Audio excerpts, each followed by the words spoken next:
आपने मेरी पहली वीडियो में प्रकाश वैद्युत प्रभाव के विषय में अध्ययन किया था और अब हम प्रकाश वैद्युत प्रभाव के नियम के बारे में जानेंगे। लेनार्ड तथा मिलिकन ने प्रकाश वैद्युत प्रभाव पर किए गए प्रयोगों के आधार पर निम्नलिखित नियम दिए। अर्थात कि लेनार्ड तथा मिल्टन नाम के दो वैज्ञानिक थे जिन्होंने प्रकाश वैद्युत प्रभाव के बहुत सारे प्रयोग किए और उन प्रयोगों के आधार पर अपने कुछ नियमों का प्रतिपादन किया, जो इस प्रकार हैं। पहला नियम था कि किसी धातु की सतह से प्रकाश इलेक्ट्रॉनों के उत्सर्जन की दर धातु की सतह पर आपतित प्रकाश की तीव्रता के अनुक्रमानुपाती होती है।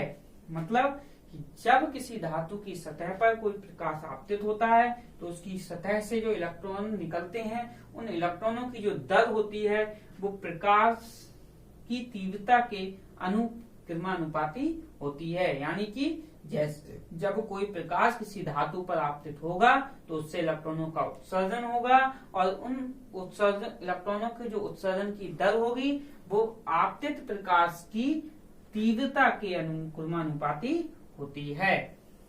दूसरा नियम था कि उत्सर्जित प्रकाश इलेक्ट्रॉनों की अधिकतम गतिज ऊर्जा आपतित प्रकाश की तीव्रता पर निर्भर नहीं करती है। मतलब कि जब कोई प्रकाश किसी धातु पर आपतित होता है तो इलेक्ट्रॉन निकलते हैं और उन इलेक्ट्रॉनों की जो गतिज ऊर्जा होती है वो प्रकाश की तीव्रता पर निर्भर नहीं करती है। अगला नियम था कि उत्सर्जित प्रकाश इलेक्ट्रॉनों की अधिकतम गतिज ऊर्जा आपतित प्रकाश की आवृत्ति के अनुक्रमानुपाती होती है। तीसरे नियम का मतलब था कि उत्सर्जित प्रकाश इलेक्ट्रॉनों की जो गतिज ऊर्जा होती है वो आपतित प्रकाश की आवृत्ति पर निर्भर करती है। इससे पहले हमने क्या पढ़ा था? दूसरा नियम कि जो अधिकतम गतिज ऊर्जा होती है वो आवृत्ति प्रकाश की तीव्रता पर निर्भर नहीं करती है। यानी कि दूसरे नियम में कह रहा था कि गतिज ऊर्जा तीव्रता पर निर्भर नहीं करती है और तीसरे नियम में कह रहा है जो गतिज ऊर्जा होती है वो आवृत्ति के अनुक्रमानुपाती होती है, या हम कह सकते हैं कि आवृत्ति पर निर्भर करती है। यानी कि गतिज ऊर्जा तीव्रता पर निर्भर नहीं करती, आवृत्ति पर निर्भर करती है।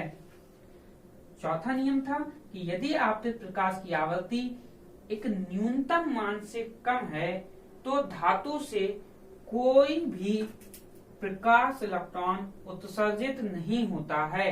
यह न्यूनतम आवृत्ति भिन्न भिन्न धातुओं के लिए भिन्न भिन्न होती है। इसे दहली आवृत्ति कहते हैं। मैं एक बार पुनः पढ़ना चाहूंगा इसको कि यदि आपतित प्रकाश की आवृत्ति एक न्यूनतम मान से कम है तो धातु से कोई भी प्रकाश इलेक्ट्रॉन उत्सर्जित नहीं होता है। यह न्यूनतम आवृत्ति भिन्न भिन्न धातुओं के लिए भिन्न भिन्न होती है। इसे दहली आवृत्ति कहते हैं। यानी कि जब कोई प्रकाश आपतित होता है तो उस प्रकाश की जो आवृत्ति होती है वो अगर न्यूनतम मान से कम है तो धातु की सतह से किसी भी प्रकार के इलेक्ट्रॉन का उत्सर्जन नहीं होगा। या हम कह सकते हैं कि किसी धातु की सतह पर जो प्रकाश आपतित हुआ है उस प्रकाश की जो आवृत्ति होगी वो न्यूनतम मान से अगर कम होगी तो धातु की सतह से कोई भी इलेक्ट्रॉन नहीं निकलेगा। और क्या कह रहा है कि यह न्यूनतम आवृत्ति भिन्न भिन्न धातुओं के लिए भिन्न भिन्न होती है। धातुओं जितने धातु होंगे सभी धातुओं के लिए आवृत्ति जो होगी वो अलग अलग होगी और इसे हम दहली आवृत्ति कहेंगे। लास्ट नियम क्या था कि प्रकाश के धातु की सतह पर गिरते ही इलेक्ट्रॉन उत्सर्जित होने लगते हैं। धातु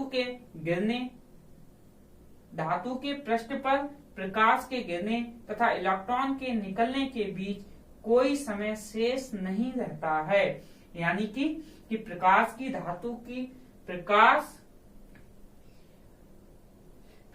के धातु की सतह पर, यानी कि प्रकाश जब किसी धातु की सतह पर गिरता है तो प्रकाश के गिरने और धातु की सतह से इलेक्ट्रॉन के निकलने के बीच कोई भी समय शेष नहीं रहता है। यानी कि जैसे ही प्रकाश किसी धातु की सतह पर गिरेगा तुरंत बिना किसी समय गवाए हुए इलेक्ट्रॉन उससे उत्सर्जित हो जाएगा। यानी कि प्रकाश के गिरने और इलेक्ट्रॉन के निकलने के बीच कोई समय शेष नहीं रहता है। यानी कि t बराबर क्या होता है 0, यानी कि t का कोई भी मान नहीं आएगा। यहाँ t क्या है, यहाँ t फॉर टाइम को डिनोट कर रहा है। अगर t का मान क्या होता है 0, यानी कि जैसे ही प्रकाश किसी धातु की सतह पर गिरेगा वहां से तुरंत इलेक्ट्रॉन निकल जाएगा। उन इलेक्ट्रॉन के निकलने और प्रकाश के गिरने के बीच कोई भी समय शेष नहीं रहता है। आज हमने प्रकाश वैद्युत प्रभाव के नियमों का अध्ययन किया। अगर आपको वीडियो पसंद आया हो तो आप मेरे चैनल को सब्सक्राइब और लाइक जरूर करें और साथ में बेल आइकन का चिन्ह दबाएं। आपके जहां सब्सक्राइब का लाल रंग का सब्सक्राइब लिखा आता है उसके बराबर में एक घंटी का चिन्ह होता है जिसे बेल आइकन कहते हैं। आप उस बेल आइकन के चिन्ह को दबाएं जिससे मेरे द्वारा बनाई गई वीडियो आपके पास सबसे पहले नोटिफिकेशन आपके पास पहुंचेगा और आप उन वीडियो को देखते रहें और आप तैयारी को अच्छे से करें। मैं आपको प्रत्येक टॉपिक के नोट्स लिखकर प्रोवाइड कराऊंगा। जिस प्रकार से प्रकाश वैद्युत प्रभाव के नियमों को मैंने यहाँ लिख रखा है, आपको प्रत्येक टॉपिक के नोट्स बोर्ड पे लिखे होंगे और आप उनसे नोट कर सकते हैं और अपने नोट्स बना सकते हैं। अगर आपको वीडियो पसंद आए तो उसे लाइक और सब्सक्राइब जरूर करें। धन्यवाद।